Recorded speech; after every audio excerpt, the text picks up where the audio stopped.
What's up, team?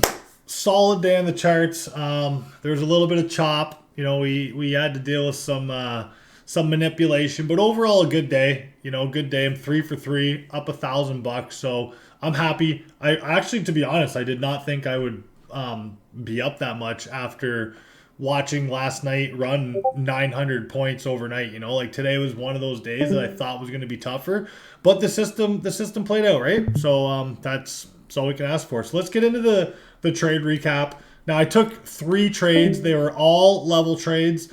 And again, the same stuff I trade all the time. And at the end of the day, price action really cleared up. So that's nice. So the first trade was what I wanted to look for. We talked about this going into the day. So I took this bounce right here, right? Boom, right here. Now it was a quick in and out, and I didn't even today. I haven't been scaling out and putting my stops to break even. I've recognized that the market is very volatile and that sometimes we're getting 20, 30 points and then candles are just getting smashed to the downside. So I've decided that I'm just trailing as soon as I get up about 15 points or so. And then if it goes, it goes. If not, I get my full exit at whatever I trail to. And that's what I did with this trade right here. Now, why did I take this trade? Well, a couple reasons, right? We have London low right here, right? We got London low. And when we took London low, we created SMT. So we didn't take London low on ES. So basically this low here, we took, that creates our SMT. So now I was bullish coming into today. Like I'm not that I don't want to short the top. Well, no, I don't want to short the top, but like I know we had some nice sells to the downside, but at the same time, I'm looking for bounces. Now I did take a short because it was clean and it presented itself, but I was looking for bounces today. So when I see that SMT, right, we have this big down close candle. Also, look at this candle here.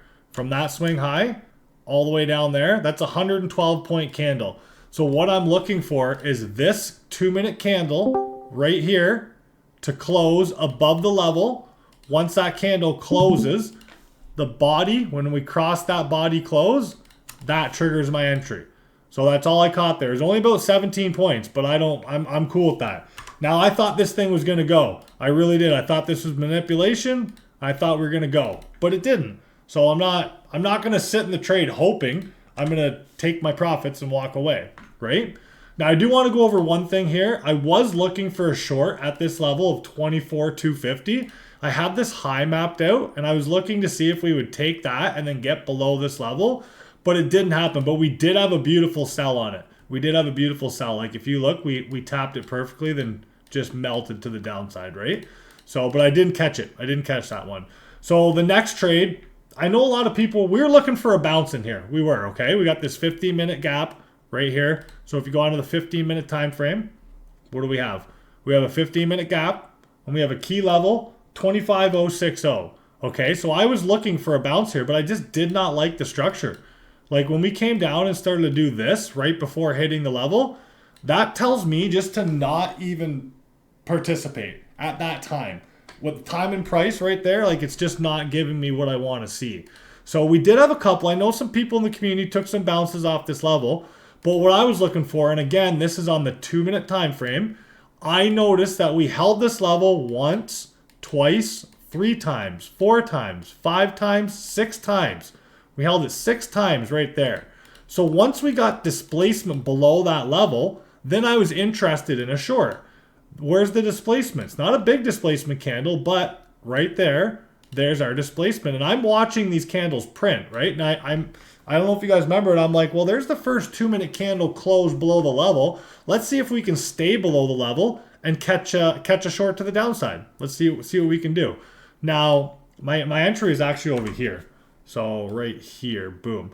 So I waited for this candle to print right here, and I noticed that we held that level. And then I seen this candle here. I think my entry was on this one. I did send the screenshot, but I think my entry is right there.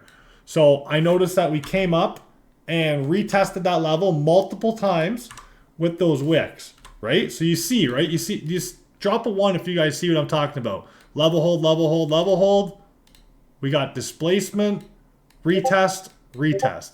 Yeah, it's just simple candle structure. A big part of my trading system is analysis, candle analysis. What are candles telling me, right? So I got in right here. Now we did move, but I didn't take any profit. And when I seen we retested the level right here, I added again. To my position. So my fill ended up being right up here. Boom. That was my fill. Beautiful fill. So when we had this move to the downside, I just took my profit. Right in here, called it a day, and that was it. Now, obviously, we came up, retested the level one more time, and then melted to the downside. Now, my target on this was this London low, Asia low. This blue line, that's our Asia low if we scroll over. So that's what I was targeting. So it kind of stings that we did get the move, because that would have been a nice 50-point trade. That would have just solidified the day for us, right? And I added in, so I had my size on. So, but I mean, sometimes I'm just going to take what I can get. I want these moves to happen. I don't want to get stuck in this. I don't want to get stuck in a repeat of this. And we kind of did that for a minute, right? And then we went. So, I mean, it is what it is. I mean, I traded it how I thought it should be traded. And I made money on it. So I'm happy with that, you know? So I don't got FOMO. I traded it how I should, I feel. So that was that trade there. Now, the second one here was everybody should have taken this. Everybody definitely should have taken this. We're getting the balance that we want now. So just show you here on both assets. So now we have the structure we want to see. I know everybody's thinking probably shorts, oh, we're selling off. I'm not thinking that at all. I'm thinking, oh, okay, we held this level right here, 24,934, and I spoke about that level before we traded it. We come down, we take this Asia low, this blue line, Asia low, right? So we take that Asia low. At the same time, we take that Asia low, we have an M2 buy set up. So we want to see this candle close back above this level. So right here, we get the M2 buy set up. At the same time, we get an M2 buy set up on NQ, right? So what's our M2 buy setup? Our M2 buy setup is when we have a candle hold the level right there. There's our level hold. When we see that body close right there, that triggers our entry. Then we take the trade. Now this is ideal. Like, you guys can't just trade this on every level. Like, I don't want you guys to just think, oh, there's an M2 buy setup on every level. Why did this one play out so nice? Multiple reasons. We have a level on both assets. If you look on the 15-minute time frame, we tapped into a 15-minute imbalance, right? We've had a bunch of down close candles selling off. We're looking at a bounce off these levels. You know what I mean? These are the trades that you got to take. These are the trades that, okay, I'm going to put on 5 or 10 micros on this and make this the trade. You know what I mean? So that's why these trades work out so well. It's context, liquidity taken, high time frame imbalance, level on both assets, 2-minute M buy setup on both assets at the exact same time, back above the level. Like, it's, you know what I mean? Like, it makes sense. Right now, it makes sense. So we then have another. So that was the trade there. Boom. Okay, so those are the 3 trades. Now I trailed on all these ones except for the one that I added in. And then trailed when we got the move. But these ones here, as soon as we started to go, I started to trail. And that's all there is to it. Yeah, I left a bunch of money on the table, but I don't care about that. I'm here to catch a piece of the move, and I caught a piece of it and made my money today. So those were the 3 trades. Now I just want to go over something right here. There was another entry right here on this because look, discount range, swing low, swing high. Price taps down in discount. On ES, what do we have? Swing low, swing high. What do? Retest the level perfectly. M2 buy setup. Fair value gap. Now, I was dumb for the day, but I was telling people, I think some people took this. You can trade this in here. This is your long entry. You get above the level. We also close above the level right here, right? So does everybody see that? Because this is a structure that plays out the best. When we have discount ranges, levels, and fair value gaps line up, that's it. So here's your entry right here. Back above the level, right? We have the M2 buy. Where's your target? This high, right up here. So I just wanted to go over that one because that was super clean. Now, I didn't trade it. To be honest, it was a not a stressful trading day, but an anxious trading day for me. I think it's just because of the big run up, and just the way the market is right now, just the way the candles are printing. After three trades, that's a lot for me today. That was a lot for me today. So I don't care what happens now. I'm done for the day. But does everybody drop a one? See why we're continuing to the upside? Does everybody just if you don't, I really want to talk about it. I really want to communicate about it because this is what we're here for. What's the market doing?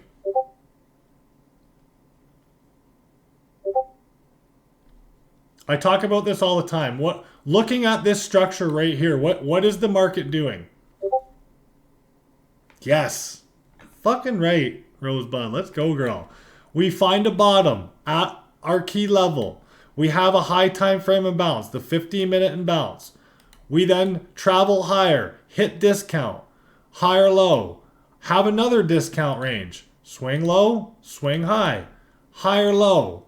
It makes sense for the market to continue doing this until it tells us not to. These are the moves that you guys want to participate in. This is the stuff you want to see. Level, level, higher low, continuation. When the market is moving like this, it's efficient and easy to trade. Like not easy, but easier to trade than all that other crap. So shout out to Rosebud. Shout out to Janelle. Am I saying it right, Janelle? I think so. Yeah, it's Janelle. Cool. Yes. Now, the more you guys watch this and see it, the more you'll be apt to take these trades in here and be okay with the outcome of them, right? So, anyways, that's all I got, guys. Solid day. Is there any questions before I do get out of here? Again, if you're green on the day, walk away. If you're red on the day, walk away. So yesterday I want to touch on this actually. So yesterday I had a losing day. So I took two trades with you guys. The first trade was a loss. The second trade was a win. And my first trade was too big of a loss, and I was down $700 on the day. Now, last night I did trade some of that Trump market, and I made some money, but I was still down $250 on the day. But I'm okay with that. I'm totally okay with the losing day. To be honest, I probably shouldn't even have traded last night. I should have just accepted my loss. But I had some messages with traders saying, "Oh, like how come you're done after a bad loss? Like there's more opportunity in the market." And I don't look at it like that. I never have. And when I did look at it like that, it didn't pan out for me. It was revenge trading, tilt days, stuff like that. I took two trades. I took one losing trade and one winning trade. Now my winning trade wasn't that big, and I let my losing go. I'm okay with that. Sometimes that's trading. It's good. It's like that sometimes, right? But I'm not looking at making that money back. I'm accepting my loss. I'm going to be humble about it. I'm going to be okay. I'm going to bow out gracefully and be like, you know what? Today, the market just wasn't on my side. The trading gods weren't on my side. And you have to be okay with that sometimes. I'm not looking at it like, one bad trade, I know I can make this back. And if you do that, I'm telling you, it's going to hinder you more than it isn't. So that's one thing I want to touch on. Like, just be okay with loss. And there's so many traders that I work with that they're like, fuck, I had like $100 loss and I couldn't stop and I blew a bunch of fundeds and this and that. It's like, sometimes you just have to take the loss. And that's all there is to it. And I'll be honest, if you can accept those losses and just walk away, even if you think you can make the money back, don't try. Just accept it and walk away, because you will be so much stronger of a trader the next day, the day after. And I didn't even think about that today. Like, look at yesterday, I ended up a red day. Today I made all that money back plus some. So really, win-win. Like, today was a banger day. You know what I mean? Like, I don't think of it like this is the only day that I can make money in the market. I have to be green on the day. No, the market's moving every day. There's opportunity every single day. So if you have a bad day, just accept it. Like, also too, like, I'm coming off a bad sickness. I wasn't feeling 100%. So I was just like, I'm done. It is what it is. So I know I speak about this a lot, but I really want you guys to get in that mindset. Like, okay, this is how it's got to be. Okay. So anyways, that's all I got. We'll be back again tomorrow to crush it. Let's continue to get it.